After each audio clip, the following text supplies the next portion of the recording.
पाकिस्तान हर साल पेशेंट में इजाफा करता जा रहा है, स्पेशली जब कैंसर की हम बात करते हैं। तो आपकी नज़र में डॉक्टर साहब बुनियादी वजह इसकी क्या है? जी, बहुत शुक्रिया आप यहाँ पे आए। इसमें दो चीज़ें हैं समझने की। एक पहली बात तो ये है कि क्या ब्रेस्ट कैंसर या बाकी जो दूसरे कैंसर हैं पाकिस्तान में उनकी तादाद में इजाफा हुआ है, या ये पहले भी होते थे और डायग्नोज अब हो रहे हैं।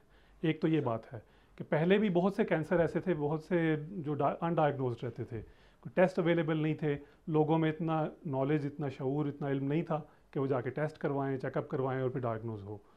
वो यही कहा जाता था कि अल्लाह की मर्ज़ी, इंसान जो है वो इस दुनिया से चला गया। यानी डायग्नोज नहीं होता था और अनडायग्नोज इंसान पहले भी कैंसर थे। तो ये बात समझने की ज़रूरत है कि सही है। अब जो हम ये कहते हैं ना कि कैंसर बहुत ज़्यादा बढ़ गया, उसमें ये फैक्टर भी है कि अब बहुत सी जगहों पे हॉस्पिटल्स और इदारे ऐसे बन गए हैं जो डायग्नोसिस हो रहे हैं, टेस्ट हो रहे हैं। एक फैक्टर ये है। लेकिन दूसरा फैक्टर जो कि बहुत बड़ा सिग्निफिकेंट फैक्टर ये है कि जो नंबर ऑफ पेशेंट्स भी बढ़ते जा रहे हैं, जो एक्चुअल जो कैंसर जो सफ़र कर रहे हैं जो लोग, पहले कम थे अब ज़्यादा हो गए हैं।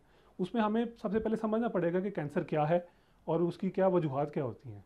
कैंसर बेसिकली जो जो इंसान के खुलिए होते हैं, सेल्स होते हैं, उनकी अनकंट्रोल ग्रोथ है। कि एक सेल जो है वो बढ़ना शुरू हो गया और वो विदाउट कंट्रोल वो बढ़ता जाता है, गिल्टी बन जाती है, एक लंप बन जाता है और फिर वो फैल जाता है, मुख्तलिफ जगहों पे चला जाता है, मुख्तलिफ ऑर्गन्स में। उन ऑर्गन्स के फंक्शन को, उनके काम को डिस्टर्ब करता है, जिसकी वजह से ज़िंदगी और उसके जो फंक्शंस हैं वो मुश्किल में आ जाते हैं। तो ये बेसिकली ये कैंसर का प्रॉब्लम है। ऐसा क्यों होता है? और उसमें बहुत सी रीज़न्स हैं। एक तो ये है कि टाइम के साथ साथ इंसान के खुलियों में जीनियाती तब्दीली आती है, जिसको जेनेटिक म्यूटेशन कहते हैं। अब जेनेटिक म्यूटेशन क्यों होती है? उसके कई रिस्क फैक्टर्स हैं। कुछ रिस्क फैक्टर्स ये हैं जो इंसान के कंट्रोल में नहीं है। बढ़ती हुई एज, कि जैसे जैसे उम्र इंसान की बढ़ती जाती है उसमें कैंसर होने का ख़तरा निस्बतन बढ़ता जाता है। लेकिन कुछ चीज़ें ऐसी हैं जो कि इंसान के कंट्रोल में हैं। Environmental factor and lifestyle factor.